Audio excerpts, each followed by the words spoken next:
Hello, welcome to my September book haul. I've sort of lost my voice, but we're going to push through anyway.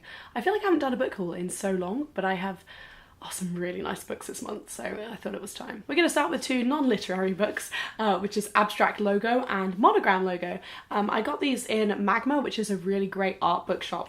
I always go to the one in Clerkenwell, and they're just really nice inspiration for like logo design essentially. So if you need to design a logo that included like triangles, you could just flick through here and see how triangles are used across the world, which I thought was really fascinating. I'm terrible at like identity design, but I am really interested by it, and I thought these are just like really fun inspo books that I could like pick up whenever I wanted to be a bit of a designer. Next I have a proof that was sent to me by Hutchinson, which is an imprint of Penguin, and it is Bonfire by Krysten Ritter, who plays Jessica Jones and some other characters on the television and in films. This book comes out on the 9th of November. It follows a woman named Abby, who's an environmental lawyer in Chicago, but she has to go back for a case to her hometown in Illinois somewhere, where she has to uncover the mystery of this scandal that happened 10 years ago. What I'm getting from this is it's like half Erin Brockovich and half like How to Get Away with Murder, but maybe a bit more thrillery. I don't know, it just seemed kind of exciting and I wanted to pick it up. I'm not sure I'll have time to read it before then because I have so many good books coming up, but it is an interesting premise. I don't really trust celebrities writing books, but you never know, she's a really cool woman, so we'll see what she came up with. Last weekend I went back to my hometown of Bath because it was my brother's birthday, and I love Bath. Has some of the most lovely bookshops and coffee shops in the whole country. So firstly, in Toppings, which is a really cool shop. They like make you tea and coffee while you're just wandering around. It's so lovely. I got two things. The first is The Lottery and Other Stories by Shirley Jackson. This is a short story collection. I've never read any Shirley Jackson, but I just really feel like I would like her. I don't know. I mean, there's a quote on the back by Donna Tartt, which is like one of my favourites. So I think I'm gonna love this. We'll definitely report back. And the other book I got at Toppings was Foundation by Isaac Asimov. The Foundation series is like one of the most important science fiction series of all time, and I've never read it or picked it up because there are just only really ugly copies of them. But this copy by Harper Voyager is beautiful.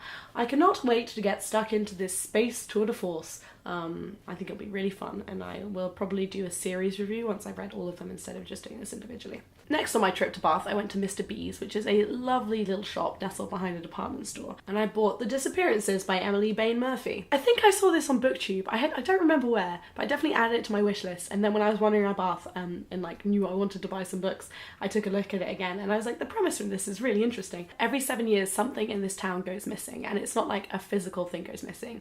On the back it says people's reflections, the stars in the sky, the ability to dream. So they're like grand ideas of things go missing, and the main character's mother may be the cause of it. This is a YA book and it just sounds really fun and interesting. I'm just very intrigued by it. Also, it has a really gorgeous embroidered cover, which is super nice, and also the spine is really lovely as well. This seems like a start on Sunday morning and don't get out of bed until you finished it kind of book. My next book is part of a sort of tragic story where I've been kind of ill and I left work early. I left work at like 4:30 to come home and crash because I just felt like shit. And I got to my door and realised that I didn't have my keys. So I was locked out of my house until one of my flatmates got home from work. Being locked out of your house at the best of times isn't great, but when you just really want to sleep, it's terrible. So I was like, what can I do that is nearby to make myself feel better? And I was like, okay, I can go to the charity shop, buy a book, and then I can go sit in a coffee shop and read that book and like have a slice of cake and just wait and it'll be fine. So I went to the charity shop and I picked up A Picture of Dorian Gray by Oscar Wilde. I haven't read this since I was like 15, and I think then I only got like half the way through it anyway. So it's been great. I've been really enjoying this. I'm about half the way through it now. I can't wait to do a video on it. It's just it's such a great novel. Although this copy does leave a little to be desired. I do have another copy of it actually. I have this lovely Penguin Clothbound classic copy of The Picture of Dorian Gray, but this was in a time that I just really wanted to collect all these Clothbound classics without thinking about whether I actually like reading them, and I kind of hate hardbacks as like a reading experience. I don't want to bring them with me. I don't like the feel of them. I like being able to like mess up my books a little bit, and I feel like I can't really do that with hardbacks. So this is more of a display copy. I think I'm going to give this one back to the charity shop actually, because I've been reading the rest of it on my Kindle, which is a much nicer experience than This is fairly poorly printed, sorry, Wordsworth Classics.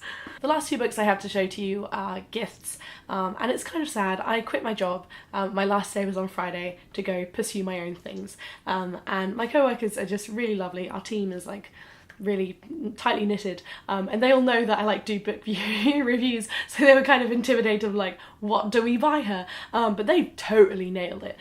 So one thing they brought was Flatland by Edwin A. Abbott. This was published in 1884, and I had read about this before and have been very intrigued about it, but never like pursued it, so I'm glad it was just given to me.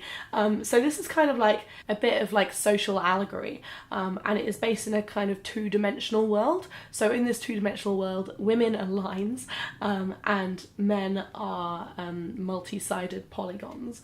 And then the main character, who's a square, he goes into like a land where everything's just points, and then also into like a 3-dimensional land.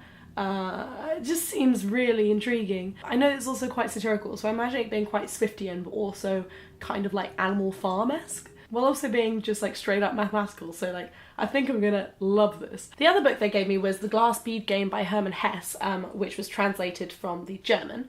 This was originally published in 1943, and it seems like kind of similar to Flatland in that it's a kind of intellectualized kind of science fiction thing. I'm just going to read the blurb because I think it's quite hard to summarise.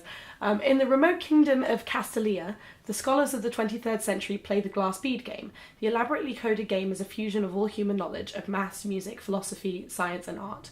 Intrigued as a schoolboy, Joseph Net becomes consumed with mastering the game as an adult.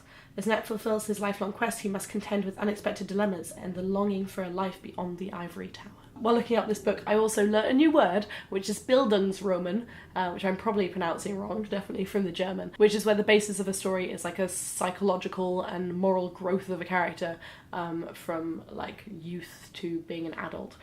So this is definitely like about one person navigating this world, but it also seems like a really strange and interesting science fiction world. Pretty long as well, like 500 pages of pretty tight type, but I'm up for this challenge. So these are all of the books. So many great books. I have so many books on my shelves that I really want to read right now. I wish I could just spend all of my time sitting and reading. But I can't because I am starting my own business, which means for you that I may not have videos for a couple weeks because I'm moving into a studio right now, and at the end of the week I'm also moving house. So I don't know how long it'll take me to like have a setup where I can actually film stuff again.